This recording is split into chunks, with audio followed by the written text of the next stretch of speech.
একজন ভাই কমেন্ট করেছেন, ধর্ষণ মামলার জামিন হয় কিনা।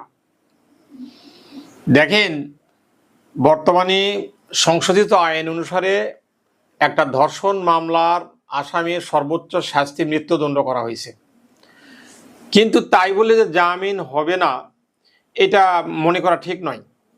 তার কারণ একজন ব্যক্তির বিরুদ্ধে একটা ধর্ষণ মামলা হয়ে গেল, অ্যাজ এক্সাম্পল সেই মামলা হয়ে গেলে যদি থানায় করা হয়, সেটা আয়ু সাহেব তদন্ত করবেন, দেখবেন সে সত্যিই ধর্ষণ করেছেন কিনা, যে ধর্ষিতার মেয়ে, সেই মেয়েকে মেডিকেল চেক আপ করা হয়, তার রিপোর্ট সংগ্রহ করে সেটা দেখতে হয়।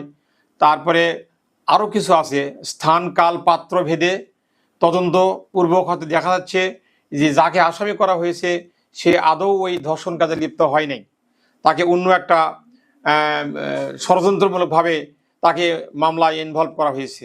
সেই ক্ষেত্রে আদালত, বিজ্ঞ আদালত অনেক কিছু ভেবেচিন্তে দেখেও জামিন দিয়ে দেন। হয়তো তাকে অ্যারেস্ট করা হয়েছে, যে অনেক দিন ধরে সে জেল হাজতে আবদ্ধ আছে, দেখা যাচ্ছে তার পার্ট প্লেও তেমন নাই, দুর্বল হালকা, তাকে অনেক সময় বিজ্ঞ আদালত জামিন কনসিডার করেন। এছাড়াও মহামান্য হাইকোর্টে গেলে মহামান্য হাইকোর্টেও এই ধর্ষণ মামলার অনেক সময় জামিন হয় না এমন কথা নয়। ধর্ষণ, একজন ব্যক্তির বিরুদ্ধে ধর্ষণ মামলা হলেই যে জামিন হবে না এটা বলা ভুল কথা আর কি, যদিও এটা আইন অযোগ্য ধারা, জামিন অযোগ্য ধারা।